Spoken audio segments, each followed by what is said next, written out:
it's Girls Camp. Welcome, Reagan, to Girls Camp. Thank you. I am so excited to have you here. You are the first guest that I've actually connected with through the podcast.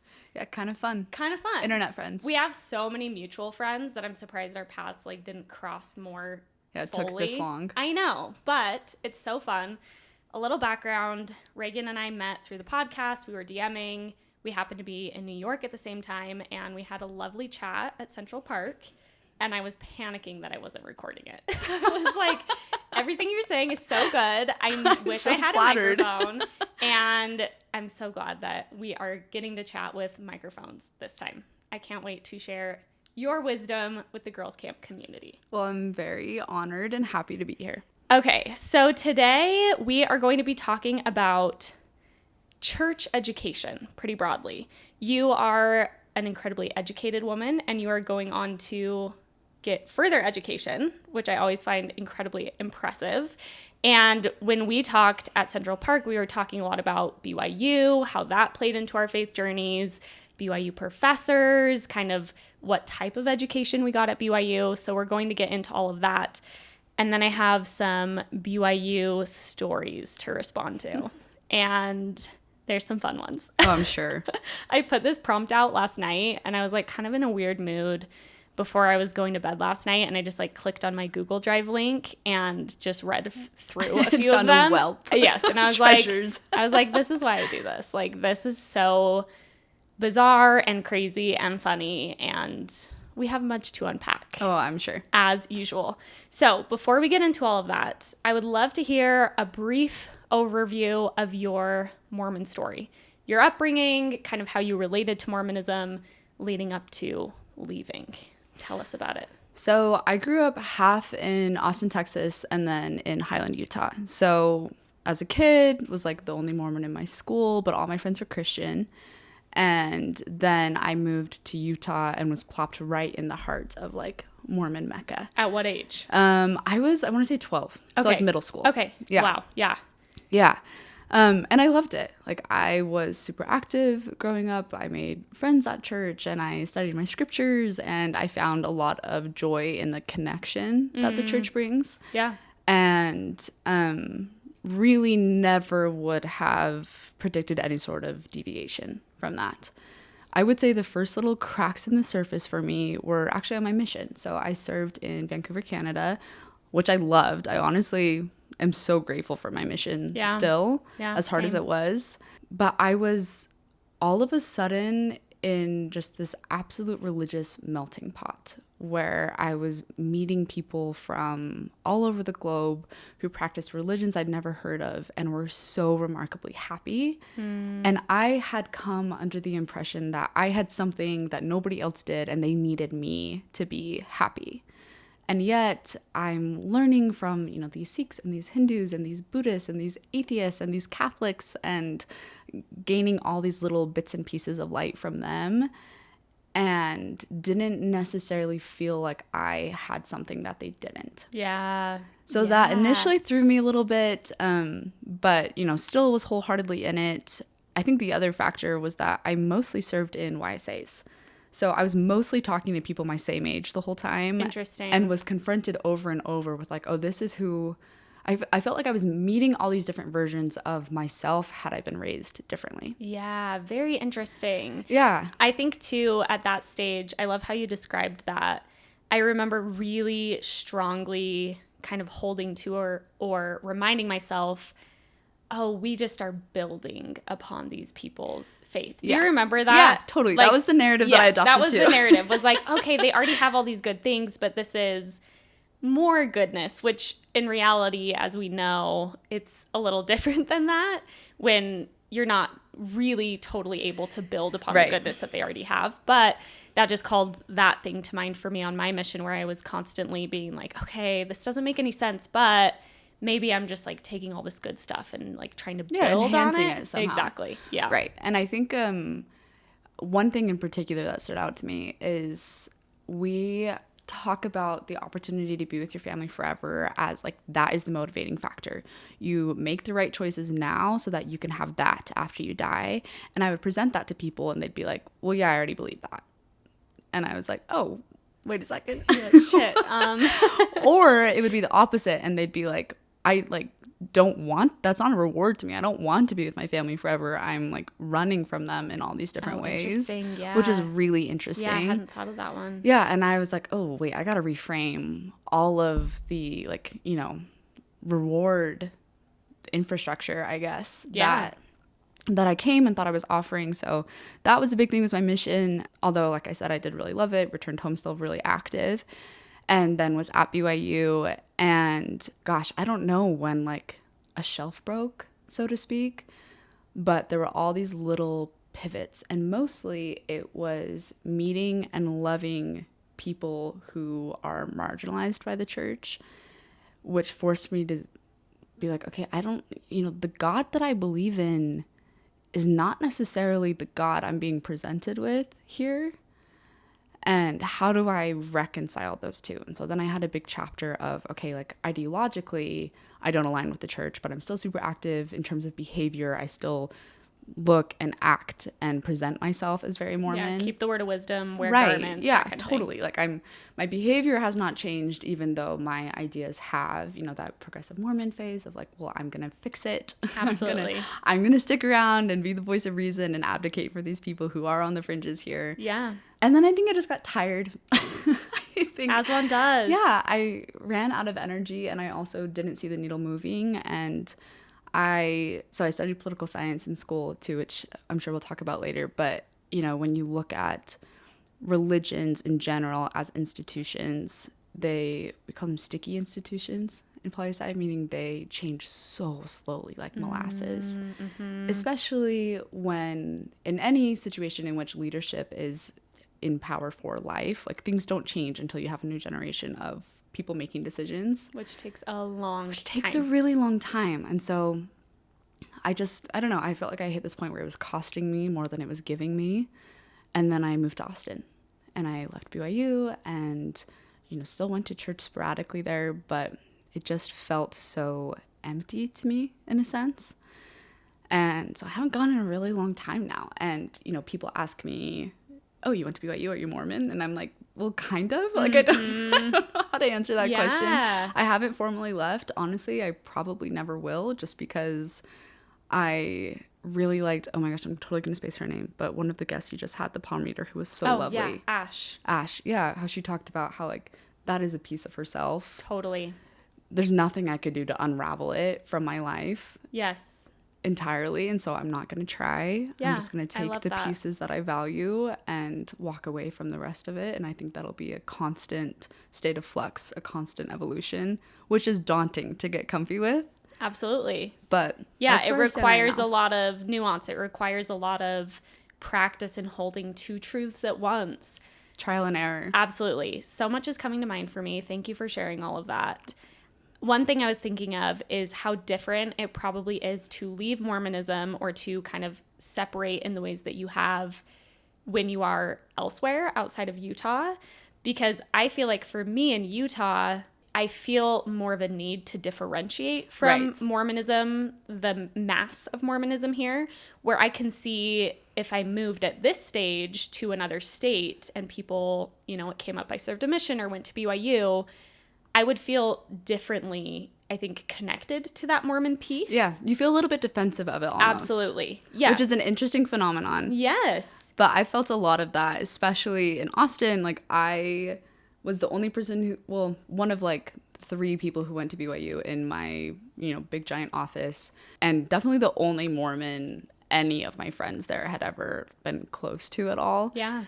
And so there's this stage where they kind of tiptoe around you and like they don't want to say anything offensive. They don't want to ask any like really nitty gritty questions because they don't know where you stand and they've seen whatever on TikTok or in the media. And then somehow you like cross this invisible line where they're like, okay, so but really tell me how this works. Yeah, what's going on? Yeah. And I often found myself explaining all this sort of like religious trauma even, and this transition and all the things I was actively working through, and at the same time bringing up little kernels of the church that I really treasured that I wouldn't have changed about my upbringing, because it is a piece of you. Absolutely. And, I think it's interesting. So many other religions have this really wide spectrum of acceptable practice levels, I guess. For example, you can be Jewish and not believe in God, or you can be Jewish and be a Hasidic Jew.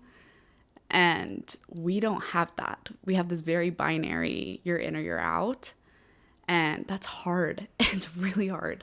I'm so glad you said that. You literally read my mind. That's what I was thinking of as you were talking about kind of where you feel like you've landed now, where you were saying, I don't feel like I formally want to announce or say I've, left, or whatever words you want to use. And I was thinking and wondering if there will inevitably start to be a broader spectrum of Mormon identity. Yeah, please bless. I right? hope. Because hope and pray. That's what's so hard, is that there really is not, that's not happening really. Right. But I think it is starting to happen. And I think more and more people are feeling more like you just described.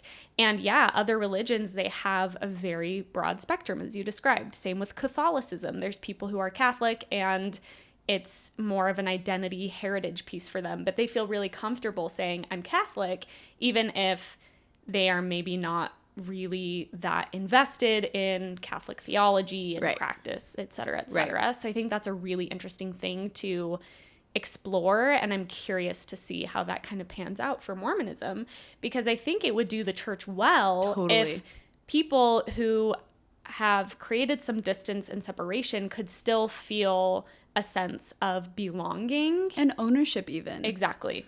Religion should be this very communal thing, and in some ways the church does that well, and in other ways it can be very exclusive. And I think, like you said, it would do us good to allow 10 different degrees of Mormonism and not challenge the people who identify as Mormon but don't practice it the way you do. Absolutely. And I hope that we're moving that direction. Absolutely. I hope so too. I see things sometimes that are encouraging, and then I see other things that are 2 steps forward, much 1 step less back. So. Yeah. It depends where you look, I guess. Yeah, that's all really interesting. I want to dig into your BYU experience.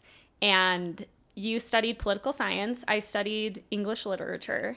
So I think when we talked previously, we have some pretty similar experiences with kind of the tracks we were in at BYU, the kind of professors we were talking to. The culture around it. But at the same time, we both had to take generals. We had to take religion classes. So I'm curious what your experience at BYU was like. What are some things that come to mind of what that education experience was like? Okay, I will say I really loved college and being at BYU, but I also recognize that I was on this weird little island within BYU. I've heard people joke that I think it's English, poli-sci, and advertising maybe, that like you can't graduate without having a faith crisis in any of those majors. Incredible. And yeah, true. Yeah, checks out. Right? I'm like, yeah, actually that adds up with all of my friends. Yeah. But I really loved it. I felt like at its core, I was studying, right and wrong, and what do human beings deserve, and how do you make sure that they get it in a very broad sense, which I loved, but often came into conflict with the church's teachings and BYU's in particular. For example, I wrote on the BYU Political Review for a couple years, and we were so heavily censored. We could not mention the church. We could not mention BYU in its own publication. And we would get in trouble all the time for writing something like, I remember there was one year we wrote some article about same-sex marriage, but it wasn't advocating for it, for or against it. It was just an update on like, this is the court case that just happened. Mm-hmm. It was very objective and pretty informative. Neutral. Yeah. And somebody took all of our copies across campus and slid copies of the Family Proclamation in all of them, and posted photos on all of our racks of President Nelson with some quote about gay marriage and how awful. This was just a student. Yeah, a student just took matters into their own hands and did it. And then we like got called in front of the dean, and it was this whole ordeal. And I was like, seriously? Like we can't mention No, we this can't even exists. acknowledge that this exists outside of Provo, Utah. Like none of us said it's good or bad. Yeah.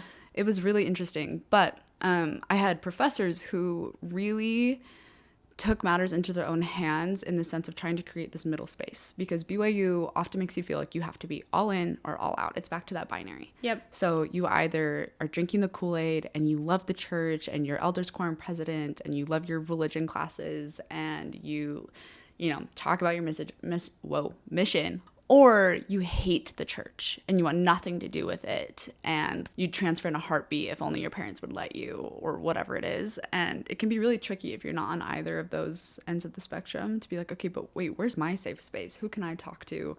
Where can I go to figure these things out and float these ideas without somebody trying to sell me on their version of it? Yeah. Or even report you Yeah. to the Or bishop. get me kicked out. Yeah, exactly. Yeah. Yeah. It's interesting. Even, for example, I know, you can come to BYU if you're not a member. You just have to get like your ecclesiastical leader to sign your honor code, whatever. Mm-hmm. I don't think you even have to go to an LDS bishop to do it. Interesting. I didn't know that. Yeah, I'm not positive, but I'm pretty sure that's true. But if you are LDS and you leave the church while you're at school, then you get kicked out. Then that doesn't count as the honor code. So really bizarre. Yeah, it's really bizarre. We should give a little context if anyone's listening who's never Mormon or isn't familiar with BYU. But essentially, BYU is a church-run school, and there's an honor code you have to abide by in order to attend there. And one of the things you have to do is be in good standing with the church. So you have to be attending church.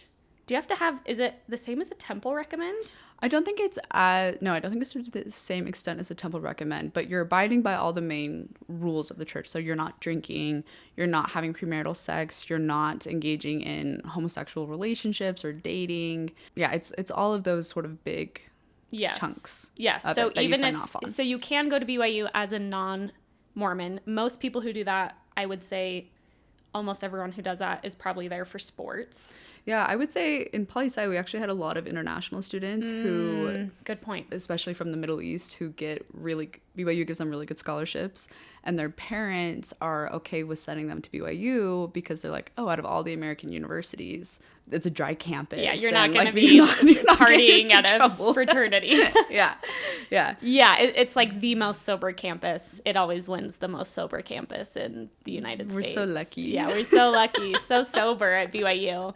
But yeah, it's a really interesting dynamic because as you were talking about that need to maybe explore or, delve into spiritual questions you might have, or as things are coming up around religion, as often they do at that phase of life regardless. Yeah, wherever you are. You almost are being held, at the most extreme, you could say hostage, because in order to get your degree at BYU, you have to maintain church attendance. You have to stay on board. You have to. And I have friends who have left the church and been in a really uncomfortable situation where they are kind of put in a position of needing to lie in order to, finish their last semester and get their degree that they've worked 5 years for.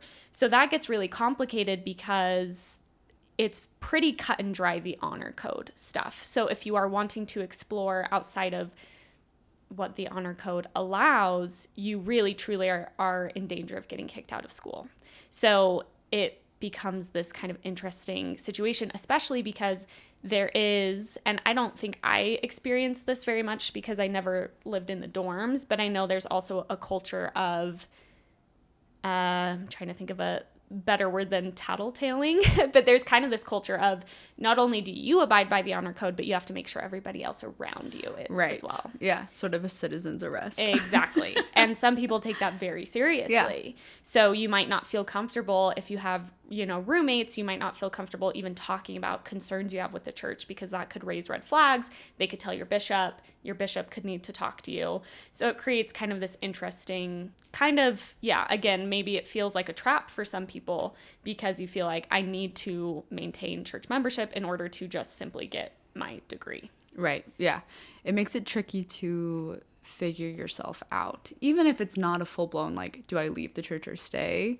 But it's just hard to identify safe spaces to just voice things out loud wherever they may lead you. Yes. And tell me about the political science program, because you had some professors who you feel like created that safe space. Definitely. I'm not going to name them because I don't know if they'll get in trouble. Yeah, I honestly. don't want to put them in any hard positions, but I feel like the faculty as a whole was stellar. Pretty ideologically left, at least compared to BYU. I'm sure if we were at Berkeley or something, they would actually be conservatives or centrist. Pretty moderate. But at BYU, raging Democrats. Yeah, absolutely. They're like, most of them, not all of them. They're like, gay people should get married. You're like, right. Wow. But they really worked hard to like bring up opposing views and make us think about it. I think above all else, their goal was for us to be deliberate in selecting our own beliefs, whether they be religious or political. And for the most part, those very much so overlap. Yeah, they have to. Right. And so they just wanted us to think about it, to not accept something because that's what we inherited. And one of them actually would host these rogue firesides, he called them. Amazing. Where he would invite a couple of us over to his house and build a fire in the backyard, and we would sit in a circle, and he would say, okay, like, tell me how you feel about religion. And we would just go around the circle, and it would be, a recently returned missionary and an atheist and a like recently out gay student and someone who had no idea where they stood, and we would just talk about it. And it was remarkable. I feel like above all else, this professor in particular really instilled the ability to trust myself. Because I remember asking him, like, I am so scared of pride. I'm so scared of becoming the person who assumes that I know more than everybody else around me. Yeah. And what all my leaders and my parents and these people who I love and respect and admire are telling me to do. How do I navigate that? I don't want to cross that line. Like, how do you balance trusting your own intuition and your own experience versus trusting those who are trying to help you in their own way? And I remember he looked at me and was like, okay, Reagan, listen, God designed you as an intelligent being, and if you walk away from these intellectual wrestles that you're having, then you're discounting the way that God made you. Which is not, part of the design. Yeah. And I think about that all the time. I love that too. And that was the overall culture I felt, in my experience, at least in that program. And I felt too, I don't know, I remember him telling me as well, like, because I asked, I was like, how do you, like, you have to be a professor at BYU, you have to have a full temple recommend, which means you are living the highest standard of the religion consistently, and somebody signed off on it. Yep. And I was like, I know this man does not believe all these things because we've talked about it. Yeah. So, like, how are you making it work? Yeah, making that dissonance work. And I imagine some of the other professors are in a similar position. He talked about how, well, he said, first of all, your life will be a lot more interesting if you learn to enjoy the dissonance rather than panic about it, which is true. And two, he said, people assume that I'm really invested in the Mormon church because of the way I live my life, but it has nothing to do with a specific religion. I just made a list of my most important core beliefs, and I live with max integrity to those. And they're things like, I remember one of them was, it will always be worth it to be generous with compassion and with mercy. Things like that, where they're not even inherently religious, but they are definitely moral. And he was like, yeah, he was the Scouts leader or something. And he was like all in on it and was crushing it. And he was like, people think that I'm just, in love with the church because I fulfill my callings to such an extent, but it's just because one of my personal norms is like, I show up for my commitments and I invest in my community. Yeah. And I was like, oh, I didn't realize that was an option. Yeah, totally.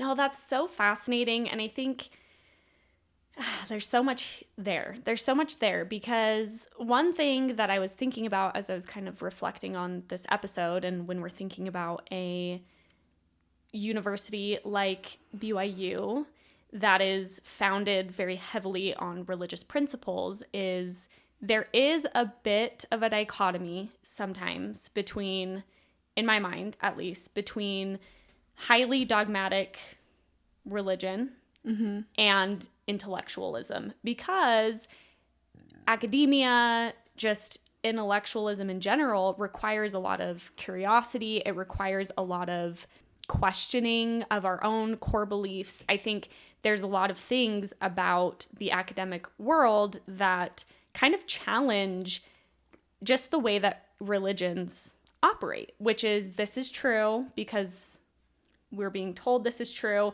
And certainly there's an element of coming to that truth yourself and learning about those truths yourself, but it doesn't often, when it's being practiced in a dogmatic way, allow for a lot of what that professor told you, which is, no, you know best for you. You should explore your own feelings, intuitions, opinions, thoughts.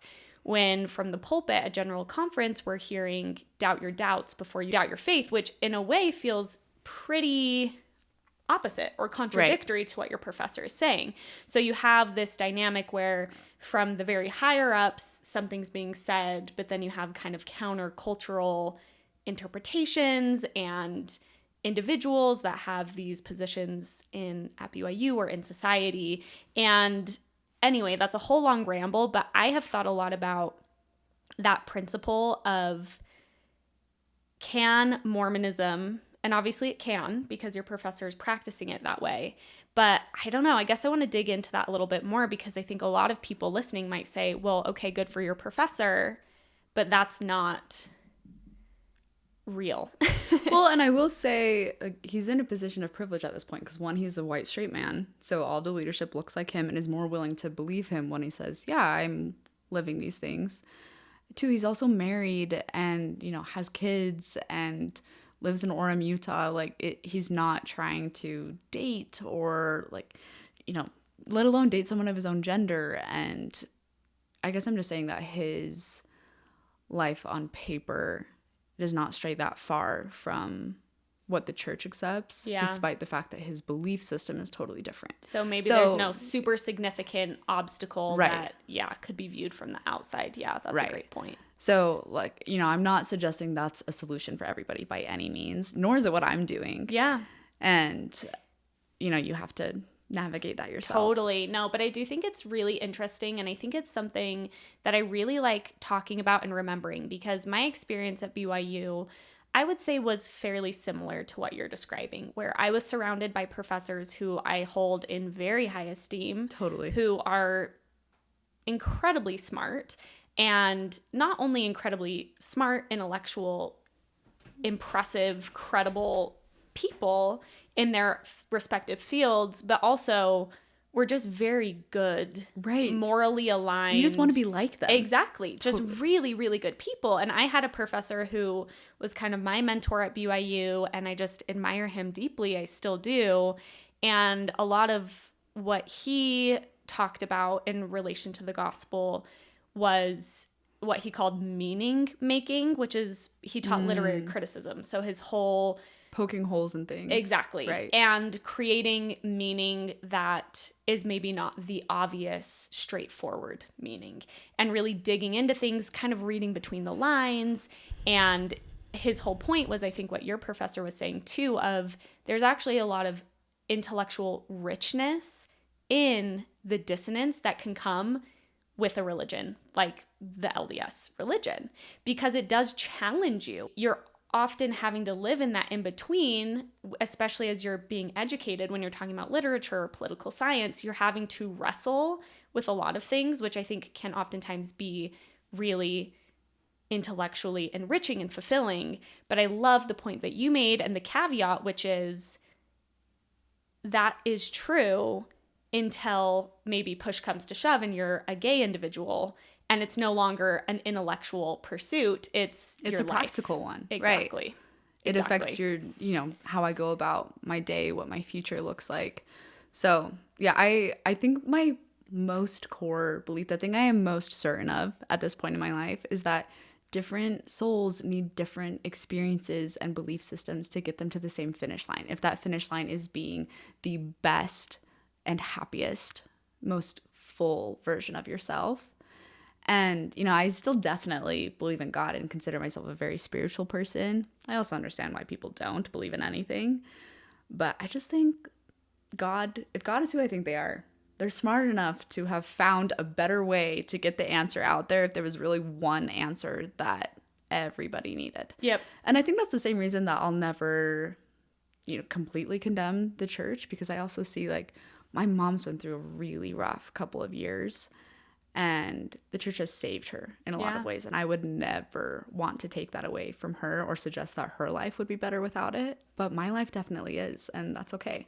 I think that's such a great, healthy position to land in, and to understand too that, I mean, I was kind of devil's advocating a little bit on your professor there, but I think, wouldn't we so much rather that be allowed and be practiced, that kind of thinking, rather than highly dogmatic black and white all thinking? or nothing. And even if we feel like the main rhetoric of the church tends to lean more towards the dogmatic black or white thinking, how beautiful that there are members pushing against that and making it different, and then teaching students at BYU how they can have it be different too. And ultimately, when we're talking about that spectrum of Mormonism, I think that's a hugely important step in creating a wider spectrum, is when we have people who are doing it differently and advocating for doing it differently.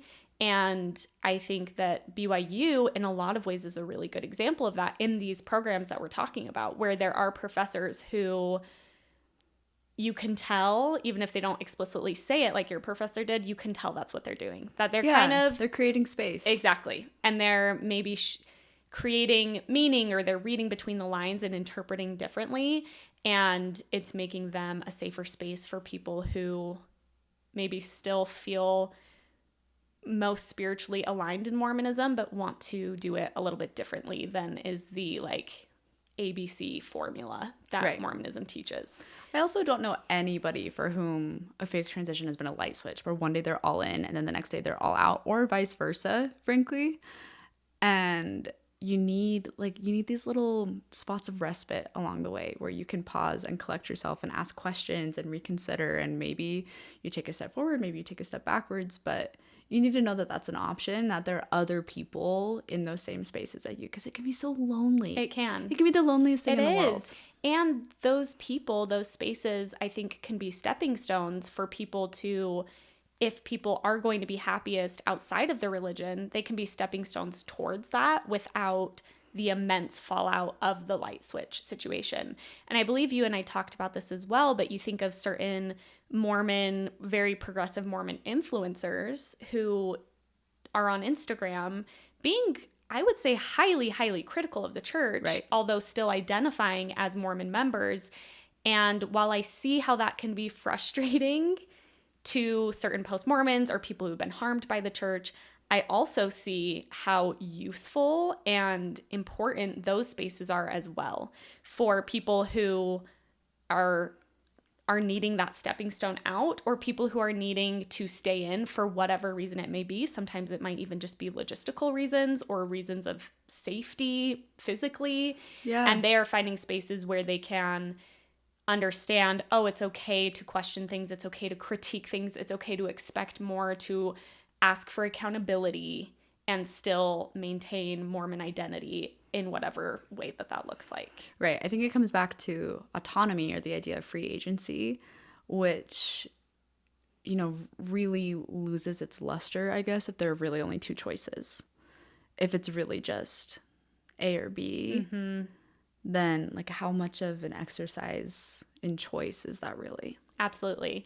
And I think it also diminishes the experience of active Mormons, which I try and remind myself of and kind of check myself on as someone who is post-Mormon now, is remembering there was a long phase of my Mormonism where I felt deeply in, but I felt deeply at odds at the same time. Yeah, I felt that for so long. And I felt so frustrated by people. While I now understand these people more than I did then, I felt really frustrated and honestly really diminished to be told in that space, well, you're just making this up because the church says it's all true or it's all not true. So your experience trying to live in this kind of middle space is invalid. And I was like, no, it is valid because I'm doing it. That's where I am. Yeah, that's how I feel. Exactly. And I think that's something that I appreciate this conversation too, because I think it's an important reminder and an important check on how I can often fall into this jaded post-Mormon of like, well, that's not real though, because what does the prophet say and what are the official doctrines? But understanding, well, I lived in that space for a long time. And who am I to say that other people can't inhabit that space? And the one other thing I wanted to say on that point is I'm thinking of my mom as well and how truly aligned I think she feels as a Mormon and how much good I've seen it do for her life. And thinking about these maybe progressive Mormon people on social media or what have you, and how I can use those people as a resource to her. And that is kind of a middle ground for us. Yeah, right? It's a stepping stone, like exactly. you said. Like I'm not going to say, Mom, listen to Mormon stories. I'm going to say, hey, Mom, there's this influencer, Dr. Julie Hanks. And love Julie Hanks. Julie Hanks is amazing because we can point people to her and they feel like, oh, she has the credibility of being a member. She's also a therapist and she's sharing things that are pushing against the grain of Mormon culture in really important ways that people who identify as Mormon are going to be much more prone to be open to, I think, right. Which is also very valuable. And bringing it back to BYU, I think, for students who are there or considering going there, the number one most important thing you can do to have the experience that you need is to find your people, as trite as that may sound. But I loved college because I found my people. I found a group of friends who were all along the spectrum. Some were super in, some were, didn't believe in anything at that point. But I felt like because I saw examples of sort of every shade of gray along the way, I guess, I knew that all those were options. And that I didn't have to discount some piece of myself to fit in either this group or that group. And had I not found that, college would have been a very different experience for me. Absolutely. It sounds like there was a lot less isolation because you had those people, those spaces where you could explore. And I think I had the luxury of that as well. I'm excited to get into these stories because I think these... I'm laughing just thinking about them. I think these provide kind of an interesting counterpoint, and I'm so glad that we're talking about both sides because I do think that there is so much more to BYU than the interviews on TikTok where kids are saying they'd rather drink a cup of cooking oil than coffee. But that's also part of it. And that's what's so fascinating, right? It is a wild place. There's so many layers. There's so many layers to this. And I think these stories definitely touch more on kind of just the like ultimate bizarre kind of crazy layer. And I'm glad we've spoken so deeply to the fact that there's a lot of different things going on at Brigham Young University. And I'll acknowledge too that my experience also would have been very different were I not white and raised Mormon and dating boys. Yeah, true. That it makes it easier. Unlimited respect for anybody who does not fall into that category. Absolutely. And went through BYU. Absolutely. I agree.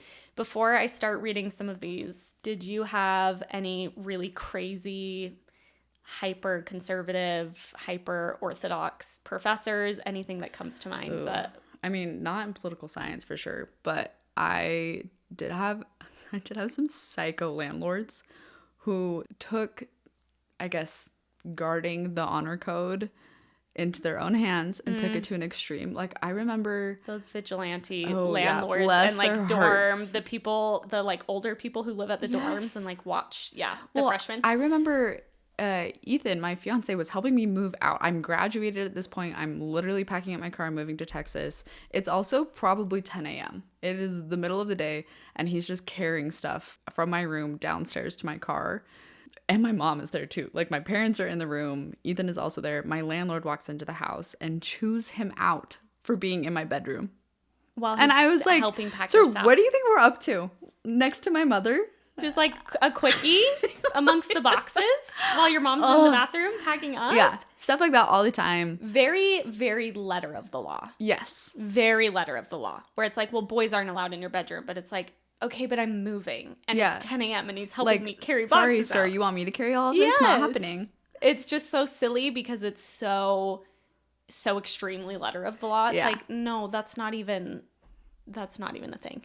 Yeah, like I promise you, him helping me move is the least of your concerns. It's okay. Okay, we got a lot of stories like that.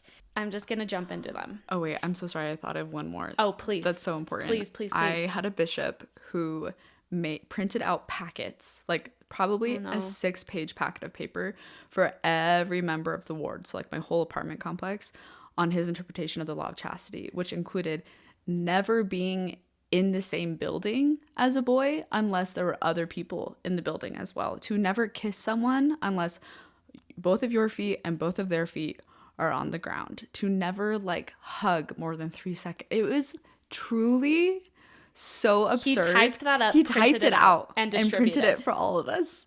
Oh, this is like, it's also so crazy because that is such a good example of the bishop roulette thing. Different people have different interpretations of quote, the law of chastity, and it depends what bishop you get. It depends what landlord you get, that how they're going to interpret that, and then that has very real consequences.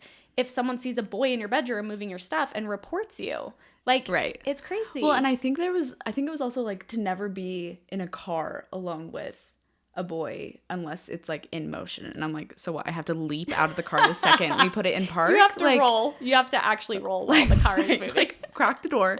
I'll slide out. You go find a parking spot, and then I'll meet you in the restaurant. And at the same time, they're gunning for you to get married as quickly as possible. And I'm like, silly. I don't understand how to get from point A to point B if I'm not allowed to interact. Sit in a stationary vehicle. God forbid. Okay, sorry. What a bishop. Okay, we're just going to go through some of these. Story number 1. The Daily Universe, BYU's newspaper, had an opinion column where a guy posted his admonition for girls to stop wearing cross-shoulder bags because they were distracting to boys. What? Because they cross between the boobs. Have you heard this one? Yeah. Oh, no. So they, like, accentuate women's boobs. And they printed it? They printed it in the Daily Universe. There were back and forth arguments about it from students for weeks. One girl wrote in that perhaps it would also help the boys if we stopped wearing seatbelts. It was all so ridiculous. I ended up doing a presentation on it for my oral business communications class. I'm sorry, but that's alarming. I've heard of this crossbody bag one because it, like, yeah, something about how it, something crossing between your boobs is so incredibly provocative. Okay, do you remember, did you have one of those awful dresses on your mission that most of us had that are like the circle dresses? It's like a tent, you know? Yes. It's like basically a shin length t-shirt. Yes. It's just like short sleeves and then just loose fabric. Yep. If you don't know what I'm talking about, please look it up. I'll post a photo. But there's an elder that complained in my mission. They're truly the most shapeless things in the whole world. Like a sack. You could not look more. You could not hide your body. You could body not look better. uglier. Yes. Like, for lack of a better more term. frumpy. Those dresses. And we had an elder who complained that when the wind blows, it like blows right up against your body, and so you can see my bum, damn it, because they get tight against your body when the wind blows. Yeah, when the wind blows. And so then they got banned unless you were also wearing something over it that like covered your butt. And I was like, what else? What else I'm running can I out do? Of options. I'm literally running out of options. What can and I I wear? cannot control the actual wind, sir. Yeah. Jeez. So jeez. Bless these boys' hearts. Bless these boys' hearts. You know, sorry, boys. life is hard. Sorry, we're wearing crossbody bags around you. My professor would show us horribly sexist YouTube skits and then follow with telling us that women need to take care of men and gender stereotypes and roles exist for a reason. He also would tell the women that we needed to be having more than 2 children to compensate for those in the world who aren't repopulating. He would consistently demean the women, and men were always spoken about as, quote, just boys who needed to be mothered constantly. Oh, that's a fun concept. It's the religious professors who I'm not even sure like what credentials they have. Do they have PhDs? I don't know what they have, but they say some very crazy things. Oh my word. Yeah. Is that legal? Show me your credentials. Where's please. the Title IX office? Yeah, literally. Okay, my women's health class around 2010, the professor taught us we should consider whether any of our sexual practices help to keep or invite the spirit, even within marriage. The real kicker was she said that meant we should refrain from having oral sex. Her rationale was, would you be comfortable doing that if your Father in heaven was in the room? I'm sorry, but if God was in the room with me, I would have all of my clothes on. Like, how am I supposed to have 2+ children? I would not if be I'm having never sex. Taking my pants off. If God was watching me. Yeah, probably not what an oral sex interesting bar. either. So interesting. Yeah, you know what? She's right. I wouldn't have oral sex in front of God. Yeah, I wouldn't. Probably just wouldn't be having sex anyway. Yeah, this person said, I remember thinking I wouldn't be comfortable doing any sexual things if he was in the room. I don't remember if that was just her opinion or if she was passing down what she had learned from church leaders years ago. I couldn't believe we were being shamed for having oral sex with our spouse in a university-level health class. Oh, here's the kicker. She also taught that we shouldn't shave, quote, down there because God designed our bodies perfectly and our hair was there to protect our sensitive areas. So does that mean we don't shave our legs or... If there's hair there, God wants it there, baby. No shaving. Wild. Also, why is that even being discussed in a university level class? And presented as academia. Yes. They are giving academic credits and degrees for this kind of teaching. Yes, teaching this stuff. Plus, it gets really complicated because certainly there's students in those classes who are just like, well, my professor said so this is probably real. If you're not having those conversations elsewhere. Yeah. Very scary. Or you're, 20 and married and you're like, okay, so I guess this is the rule. Yeah. Like, sorry, wife, you cannot shave your pubic hair because so-and-so said. Because my professor said. Yeah. Yikes. Oh, this one is just a funny one. And I'm curious if you did this. They said, one word, McMidnight, a tradition at BYU, Idaho, where everyone would wait until midnight Monday morning to go eat McDonald's. Did you do this at In-N-Out? Freshman year, I totally did that. Oh, it was such a thing. In-N-Out, Sunday night. It's Sunday night at midnight. Literally, you go at like 12:01, so you're not breaking the Sabbath. And you have 8 a.m. class the next morning, but you wait to go to In-N-Out until midnight, so it's not Sunday it's not breaking the Sabbath. And it's packed. It is packed with BYU students. The entire university is I did it my freshman year too. It is packed with BYU students who are not breaking the Sabbath but eating In-N-Out at 1 minute past midnight. And then by senior year, my roommates and I would go through the drive-thru at McDonald's on the way home from church every week and get fries and put them in our air fryer. Did you get told on for? Not that I know of. Made it through unscathed. I mean, you got your degree, so maybe no one was watching you. Yeah, I'm safe now.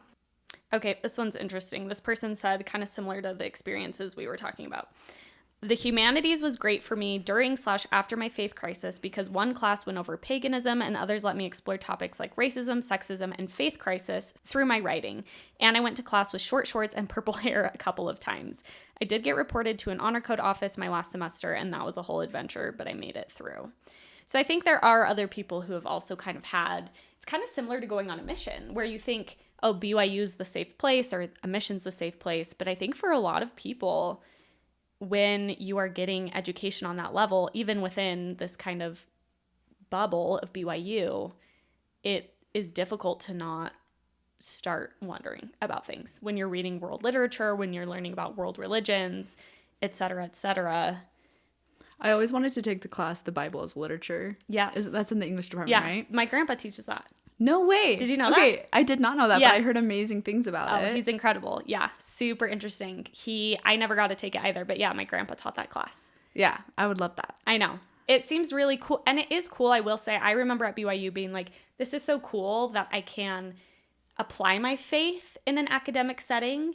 And to what we were talking about earlier with kind of the richness that comes when you can do that, I do think there's some value in being able to bring the spiritual aspect into the academic setting in a different way than would maybe be possible elsewhere. Yeah. I took a bunch of like world religions classes. Or like that? Middle Eastern politics. And so inherently you talk a lot about Islam. And I actually really loved it. Those classes were remarkable. But I did have one, I think it was in my like survey of Judaism and Islam class where we were talking about like the Prophet Muhammad's vision that, anyway, look it up. Long story short.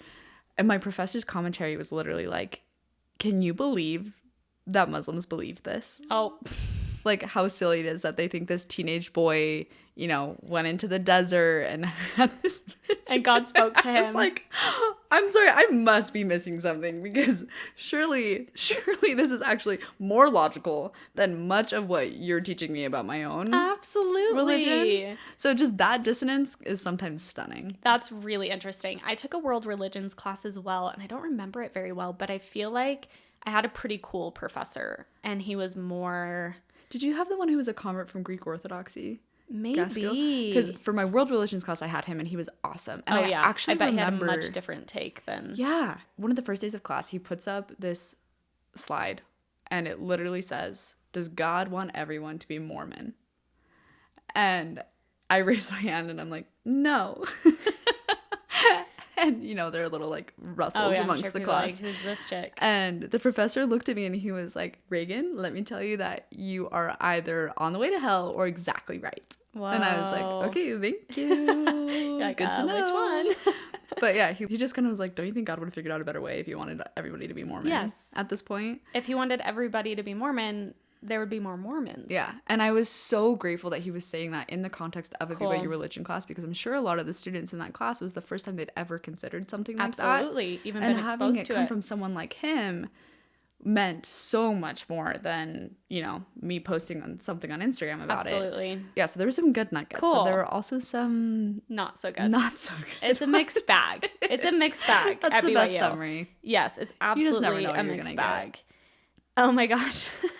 One of my best friends wanted to get married so bad, and it was no secret because she was so horny. She made a horny meter and hung it on her living room wall. There were different categories, like levels of horniness, and she would change it daily or as needed. Good for her. Honestly, kind of amazing. This person sent me a photo of it, and I'm like, do we all need a horny meter? Like, could be a helpful marriage Should tool. we make an app? Honestly, I need to I'll show you this off air and then I'll post it because it's kind of amazing. Yeah, I need to see I'm like, it. girlie's in check with her horniness. And we like, respect We that. respect that. She knows what she needs. We respect that. Okay, let's see. The full-on students dry humping on campus on the grass. No. Did you see the PDA? The BYU PDA account? The BYU PDA account is so shocking. It's one of the best and worst corners of the internet. Absolutely. In my personal opinion. But it's so real. Did you see that in person? Oh, yeah. The absolutely. PDA was outrageous. Kids straddling each other Yes, on the benches outside the because library. they can't be in the same room together or they'll get kicked out. So they're like making out straddling each other, like fully in public. It is utterly bizarre. And they're 18. And they're That's the other thing. 18. And they're like engaged and they're like going to get married in 3 weeks. Yeah, and but they're just, not allowed to can't- be in the same room. No. So So the they- library's going to have to do. Yeah. The grass outside of like what's the building far on campus? It's like the really pretty Mazer. building. Yes. Yeah. The grass outside the absolutely. mazer. What a hot place to like get it on. Date night. Yeah, literally. Here's a good one. My sociology professor shit on Brigham Young so much and called out racism in the church, and BYU was ultimately my real beginning to leaving. There you go. Honestly, it all depends on your major. Yeah, This honestly. is the conclusion I've come to. Honestly, if you're in it's so humanities or true. social sciences, Honestly, you might have a way you might to be go. you might be on your way out. I transferred to BYU mid freshman year. I accidentally signed up for a return missionary Book of Mormon class. I got to the class and realized I was the only girl and the youngest person in the room by 2 years. I asked the professor what I should do, and he said I was welcome to transfer, but maybe I was in here for a reason, raising his eyebrows and gesturing towards some of the guys leaving. I was 18 and just trying to fulfill a degree requirement, not get married. I did not find my soulmate in that class, but I did create my own personal Book of Mormon family home evening curriculum for my future family. That was the course assignment. Not really any scholarly academics, just writing family home evening lessons for my future children. And how lucky those children are. Oh, can you imagine? Oh, wait, kids. Let me pull out. I've been ready for this. I've prepared. I took a class on this. What a funny crossover, though. Actually getting graded on a family home evening Book of Mormon curriculum. Wild. Only at BYU. This one is kind of awful, so here we go. We held a gender bread forum for students on campus, I don't know what that is, to attend to learn more about gender, sexuality, inclusion, and the LGBTQIA plus community. At the end, we all signed a big poster with welcoming, loving, and positive messages for our LGBTQIA plus peers on campus. The next day, one of the apostles came through the building. He was in town for a devotional. He looked at the sign, turned to our professor who had sanctioned the event, and said we needed to, quote, clean up the filth in the building. Oh. Implying the poster of positive messages was filth and needed to be removed ASAP. Okay, that breaks my heart. That's terrible. That is an interesting kind of interplay of what we were talking about too, Yeah. right? When there are people attempting to make these safe spaces, but then it's actually not sanctioned by the people ultimately in charge. Right. There's this ceiling on anything you might do to try and push the needle in one direction or the other. Exactly. And I'm sure that if I were to go to BYU in the 80s and BYU now, that things have gotten better. Absolutely. I'm sure they will continue to get better, but man, it is not a hospitable place for anybody who doesn't fall really neatly in that box of cis, straight, white, and like willing to get married. Absolutely. Yeah, that one was really a bummer to me because I feel like BYU is actually a really cool place to see kind of this activism of Mormon students that are really advocating, really attempting to push that needle. And it's really unfortunate that even when professors are on board, when that like higher layer starts to kind get of involved. steps on it. Exactly. Kind of a bummer. All right, let me read one more. Let me see which one I want to read. Oh, this is the one that made me laugh so hard last night. My roommate threatened to report me to the honor code office for baking coffee cake. No. Coffee cake. Last night, that was the one I read. I told you I was kind of in a weird mood, and I read that, and I was healed. Dying. I was like, I am healed. The insanity knows no bounds. Coffee cake. Well, I can't even fathom reporting someone for actually doing, for like, no. I see bullying and I don't have it in me to go to the honor code office and be like, or cheating or whatever. Like, yes. Whatever like you have. Yes. It's like, it's not my job. It's not my job to like report people to the honor code office. Oh my gosh. Coffee cake. Like, do they know that there's no coffee in it? I would give anything, Haley, to just rifle through the honor code's inbox. Oh, can you imagine? That's actually my dream job, I think. Can you imagine? Someone in the honor code office, I know you're listening, there's got to be like a physically and mentally out do they have Mormon. Interns? Honestly, give us the juice. Leak the documents. We have to see what people are getting reported for. Well, because surely you cannot sit there and comb through all of these submissions and not chuckle a little bit. You can't read all of those and take all of them seriously. No, you have to be... Like, this coffee cake, we've got to get this under control. People are baking coffee cake. It's a lawless land out there in the dorms. That one had me dying. So many stories of people with pink ends in their hair getting reported to the honor code office. Maybe we need to loosen up the system just a little bit because... Or like beard cards? Beard cards. Okay, you can't, if you don't know this... I forgot about beard cards. I don't know if I can say this with a straight face. I don't know if I can get through this. But you are not allowed to have a beard. It's unclear why, as that has nothing to do with the religion. No. Like, the prophet, the apostles, many of them...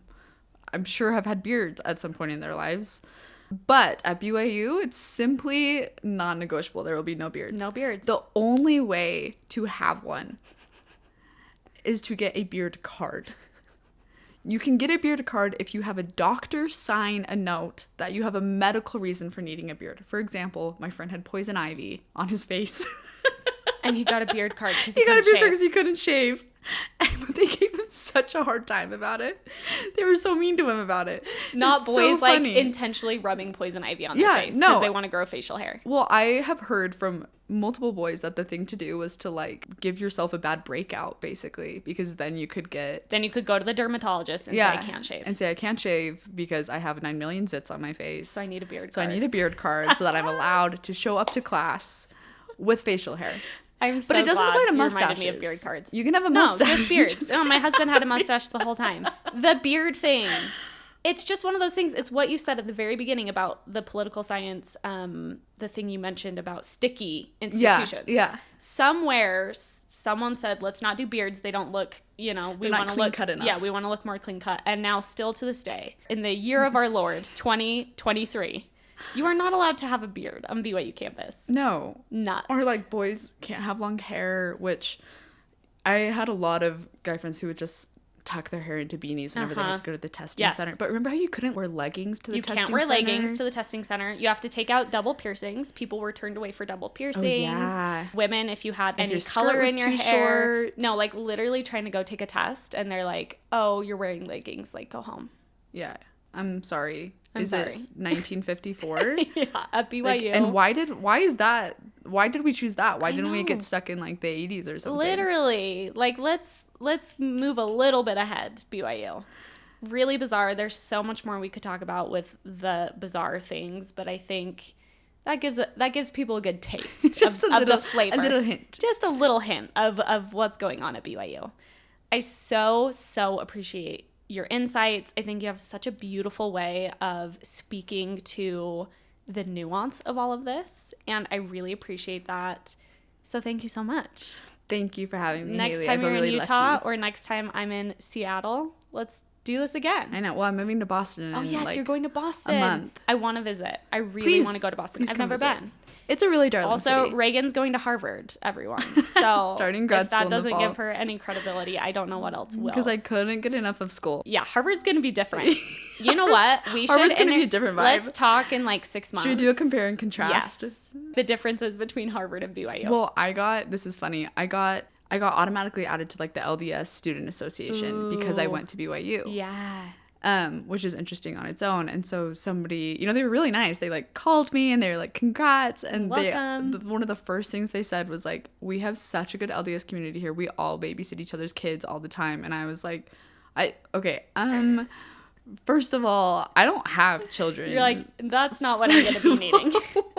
It's not really the support I'm looking for. But I appreciate you calling me. Thank you so much. Interesting. Yeah. That is so interesting. No, literally, let's schedule it. I'm going to come to Boston because I want to go. I would love. And I'm really interested to hear about it because I feel like that becomes interesting too when true, very Orthodox believing Mormons go on to higher education and what that interplay is like for them at a university like Harvard, you know? It'll be interesting for sure. You're the best. Thank you so Thanks, much. Haley. Can't wait to talk in Boston. See you soon. Bye, everyone. She